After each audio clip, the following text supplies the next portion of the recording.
During social studies, you guys have been talking with Mrs. Rodriguez about Native Americans that have come to our area. You've also been talking about colonists that have settled here in Delaware. During reading, we have been talking about analyzing perspectives. We've talked about perspectives from an aunt and a boy.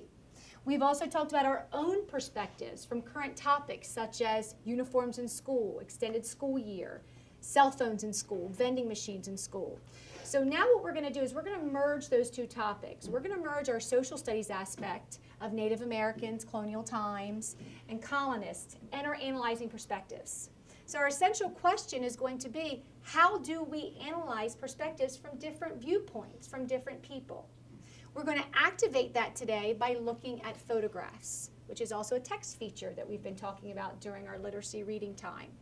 You're going to work in your group and just take about a minute to look at these photographs. With these photographs, I want you to just get a general idea of what colonial times may have been like, okay?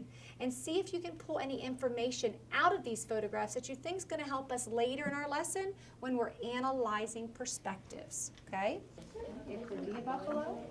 Take a minute and note, what do you know? They use tents like we do when we go camping, but that's like their norm. That's where they stay. And there's not that many people when we go camping. Right. Because Probably telling stories. Yeah. that's where they live.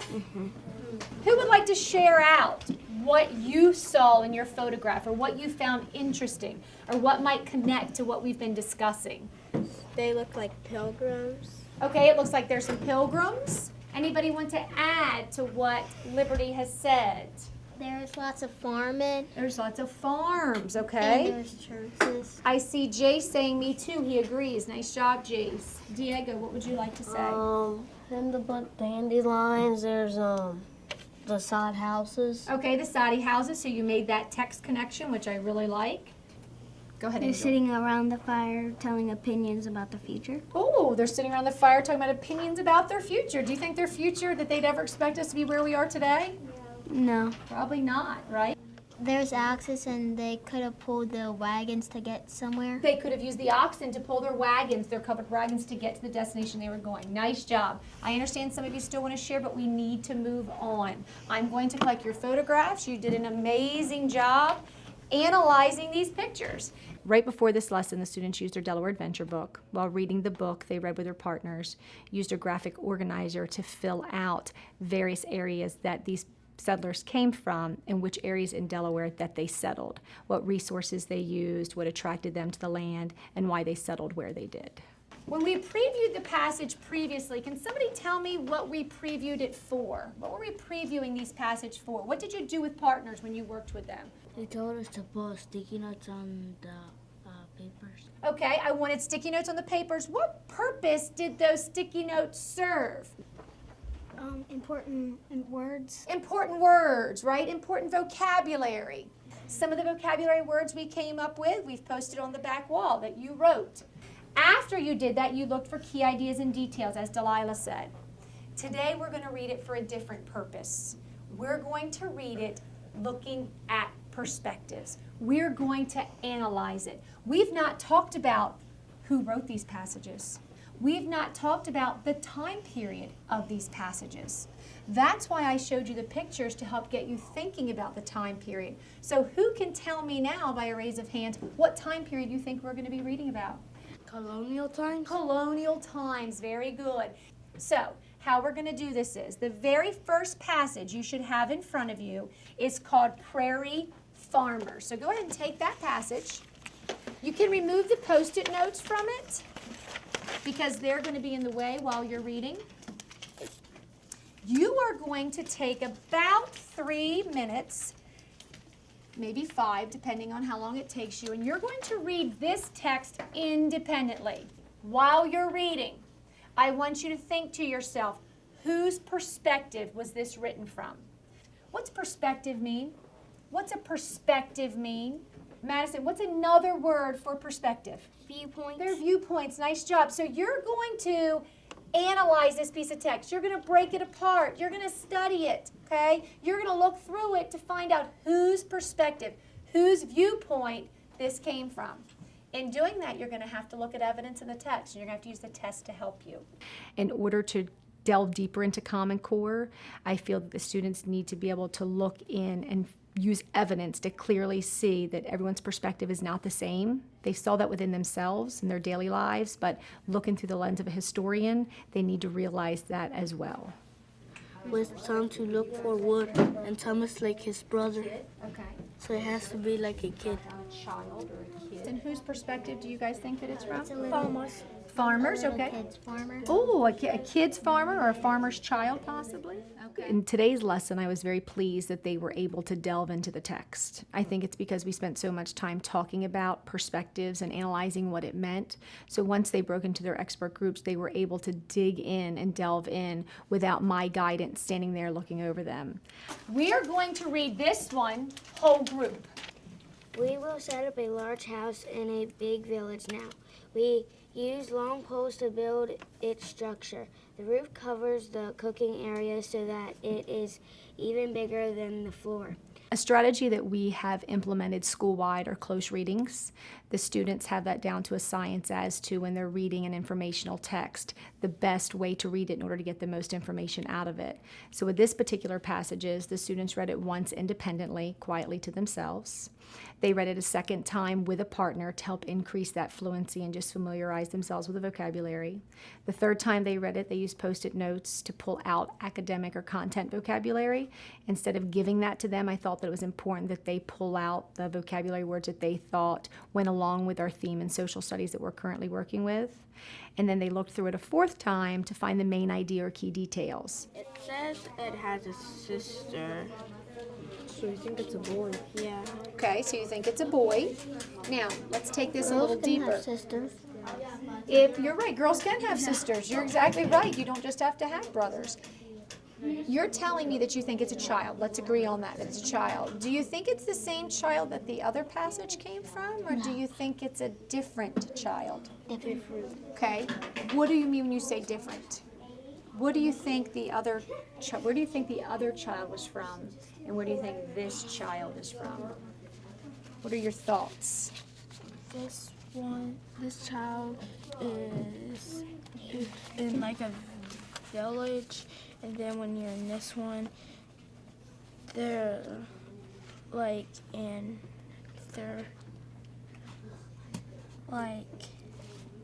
I think I know what you're saying. The first child lives in a village. And then- Rocky chimed in. Rocky, you said, Brittany said they're in a village, and then what did you say? Native American. They're Native Americans. Do you guys agree that this is a Native American child? Nice job, boys and girls. Our third and final passage, as I said, you have already pre-read it independently and with partners, but now I'm going to read it to you. So go ahead and remove your Post-it notes. And please follow along as I am reading. Settlers came to this area to build farms. They found the land difficult to plant in. You're going to take about another minute in your group.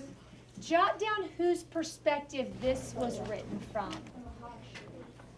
You're going to decide as a group what is their perspective of this time period. What was life like for them? That's going to be the top box of your organizer. The bottom box is the word evidence. What's evidence mean?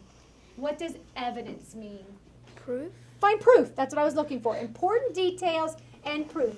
I wonder how the pioneer plant Squash. plants stay green without the rain. Or the hunting one. The hunting? Where's the hunting? Yeah, because when it snows, the dad can Which one is go. that one? It's in here. Because the dad, when it snowed, he went hunting and found the prints and got food for their family. Okay, what are we finding for evidence that their life was harsh? That they can't just go to a grocery store and buy food. They had to farm and work hard. Okay, they had to farm and work hard. They can't run to Walmart like we can now. They didn't get an education. They didn't get a very good education because they didn't have schools back then. Very good. Well, they had schools, but And they had to work with their the parents. schools were what kind of school? a week school. It was a week of school, but they were all together in One class. one room, all grade levels, right? It's because, and if you forgot the firewood for the class, then you would have to go sit in the back of the room where it's really cold. And nice job pulling that background knowledge, because that wasn't in your text, was it? That's what you've learned during social studies with another teacher, is that they had to bring their wood to heat their home or heat their school. If you didn't bring it, then guess what? Your punishment was you're sitting in the back of the room being cold, and then do you think you'd forget it again? No, very logical consequence, isn't it? It was cold back then. Nice job. Any other evidence to support? We're still thinking. An area that I would like to see improved, I felt they pulled too much of their background knowledge and maybe not as much as evidence from the text. And that comes from the previous lessons that we've done with settlers, so they feel confident in that subject. So I would just explain to them next time only evidence from the text at this point, and then when you go to do your diary entry, you can pull more of your background knowledge into that part of it. A speaker from each group is going to come out and share out. Brittany and Colin are experts on prairie farmers, and one of you could please share what was the perspective of, it was the child, the farmer's child. The life was happy because they enjoyed their life, but they had to work. Okay, do we all kind of agree because we read that passage? Would you say the child's life was happy? They didn't seem miserable, did they? They seemed happy and content, but they had work to do. They couldn't play video games, right? They couldn't just sit back and watch television. They didn't have video games. Their life was different than our life today. What's your evidence to support it, Colin? No wood, meat, no fire in school, and you would be punished and have to sit in the cold. We had to build fences. We had to borrow plows, farms, other families. We will sell corn to buy more animals. It was my job to gather firewood and water. Let's give them a round of applause for presenting their perspective and evidence. And now let's have settlement. Who are my speakers for settlement? What was the perspective? The settlers' life was harsh. Okay, it was harsh. Harsh meaning hard. It was difficult. What was your evidence that it was harsh or hard? They can't go to stores to get food. They need to plant their own. Okay, they had to plant their own food. What else? Once they're done with those questions independently, we will share them as a whole. The final assignment is actually to create a diary entry. They can choose one of the perspectives, whether it's a Native American perspective, the child perspective from colonial times, or an adult perspective, and write a diary entry of what their day was like during colonial times. Our summarizing activity, we will finish filling in our graphic organizers at a later point. Our summarizing activity, you're going to create a dialogue. You're going to create a dialogue between two different perspectives. You can use the Native American child, or the settlers or farmer's child, or the adult settler. In that dialogue, you're going to go back and forth, just two conversations, what they might say to each other, okay? Remember, I did that with you the other day when we did homework. My dialogue was homework was important, okay? It helped review what I did in class. You came back at me and said, Mrs. Robbins, it's not important. I have to help with dinner and I play ball. And I say, that's not important. Homework's going to take you farther in life. And you said, well, it's important to eat. And you said it's important to eat. Right. So that was our dialogue back and forth about the perspective of homework. You're going to have a dialogue back and forth from the perspective of two of these people. We have three. You need to choose two. One person's going to be in one color, one person's going to be in the other color, and you're going to complete the trifold. I can honestly say that with Common Core, I feel like my students have created a new love of reading. And with pulling in these different text complexities and the informational and the nonfiction pieces, the students have embraced it and they're wanting to read and they're excited to read that next novel or do a research project with it. So I feel like as teachers, now that we know what our focus is, it's a more clear focus, we can find activities and novels, nonfiction pieces to pull in to help them find the love of reading that as teachers we all want our students to have.